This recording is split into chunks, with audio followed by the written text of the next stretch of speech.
Getting here, I took a water taxi, a bit of a drama with that one. It's just an absolute rort, run by the, what do they call them, the water taxi mafia.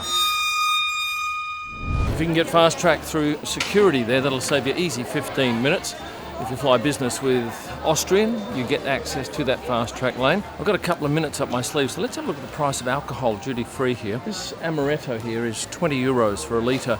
You can get it for 14 euros for 750ml in a supermarket in the middle of Venice, so there's no bargains here. A litre of Johnny Walker Red Label, that's 18 euros. A litre of Grey Goose vodka, that's 57 euros. And a litre of Bombay Sapphire Gin, 52 euros. How does that stack up with your local prices or your local airport's duty free? I'm in the market Polo Lounge, and I thought this might be a pretty ordinary lounge, given that perhaps this airport's not as big as some of the larger ones I go to, but it's impressive.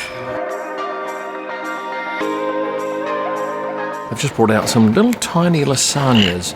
And I must say, I was very disappointed with the food I got in Venice. I just thought it was ordinary and horribly overpriced. So let's see how this goes. It's great. It's probably better than what you get in some of these restaurants. I think the problem with Venice restaurants is they mainly deal with tourists, and as such, they don't rely on repeat visits. So they don't have to wow anyone. They just have to get you in there for the first time. And a word of warning, don't waste your money or your time at Harry's Bar. Horribly overpriced for average food and not much of a view down on the waterfront.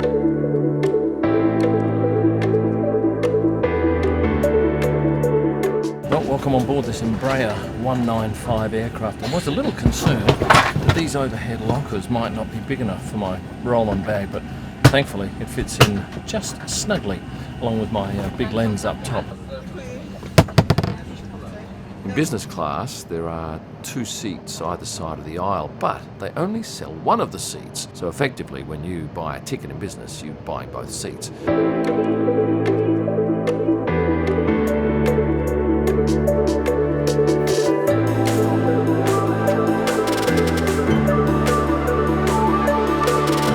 About 25 minutes in, we were served a light meal, which was sausage with some sort of potato salad, which was okay, and a light sponge with some cream. And what can you drink on board? Well, there's a range of spirits, a couple of beers, Aperol Spritz, and some white wines.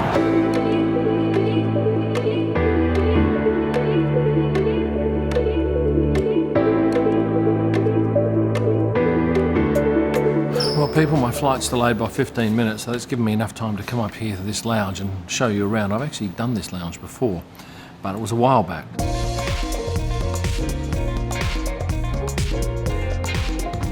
Well, this is my second flight of the 2, and we're heading off to Budapest. 30 minutes in the air. 30 minutes. We're just going to get up cruising and have to come straight down again.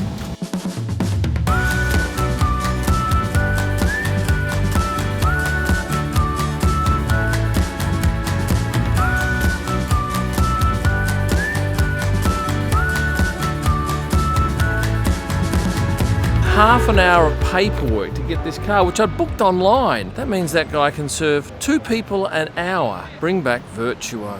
I wish they had Virtuo here.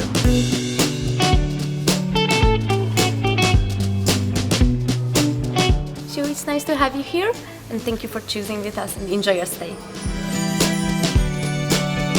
Well, this is the Kempinski Hotel, one of the best hotels I stay in all year.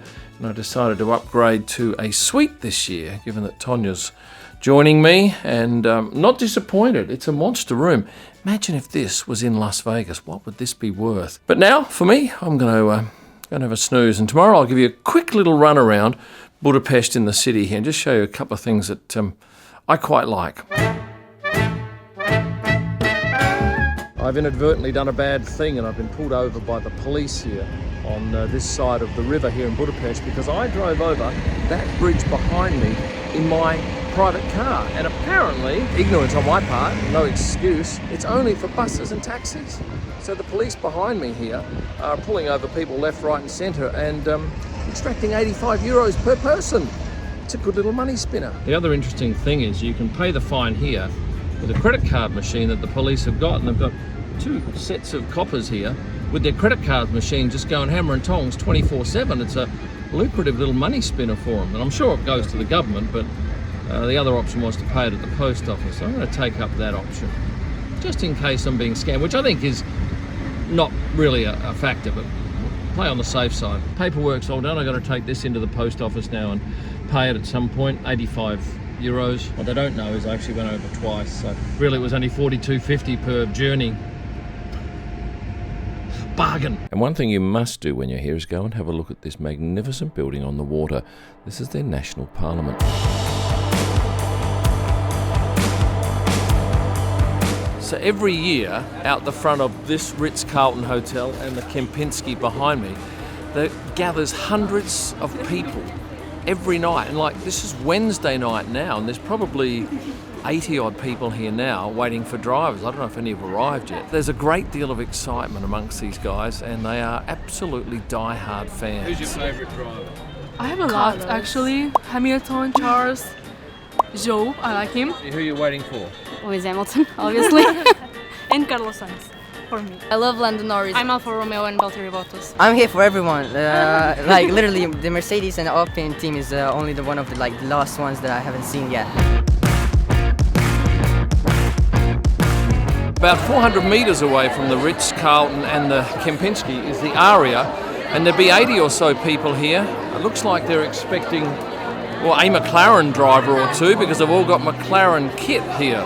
I can't tell you where the drivers are staying, but these guys here are a pretty good indication. Support Lando Norris and McLaren, and if you can, come to Hungary because it's a great place. What I find amazing about this audience is that it's a lot of young women, and it seems to be more so in this country than anywhere else. Now behind me there are 3 security guys, so I'm thinking maybe they know something we don't. They're very tight. Well, I think Lando Norris's arrival caught everybody by surprise. That car has pulled up right next to the hotel here. Lando jumped out and went inside. A few screams, no autographs. He's obviously got something that he's got to get to in a hurry. But there's another car here, which I think is Oscar Piastri's, and he will be leaving very shortly, I believe.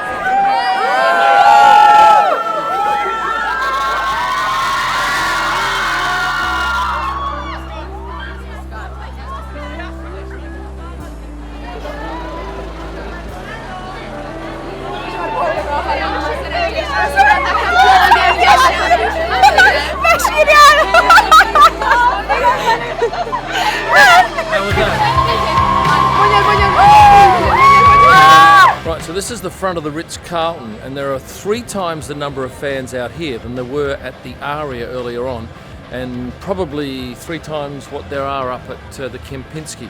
And they're all waiting for a driver. Which drivers are staying here? I can't tell you exactly, but I'm going to guess it's a couple of Mercedes and maybe an Alpine driver. We wait long enough, we may well find out.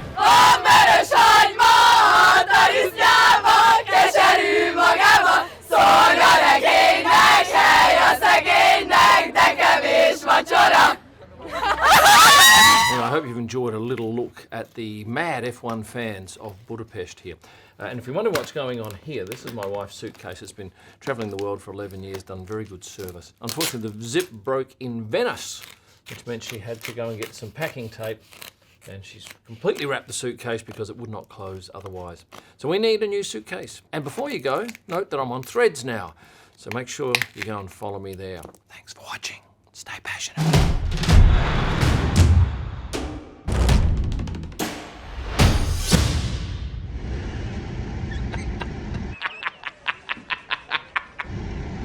They don't know that.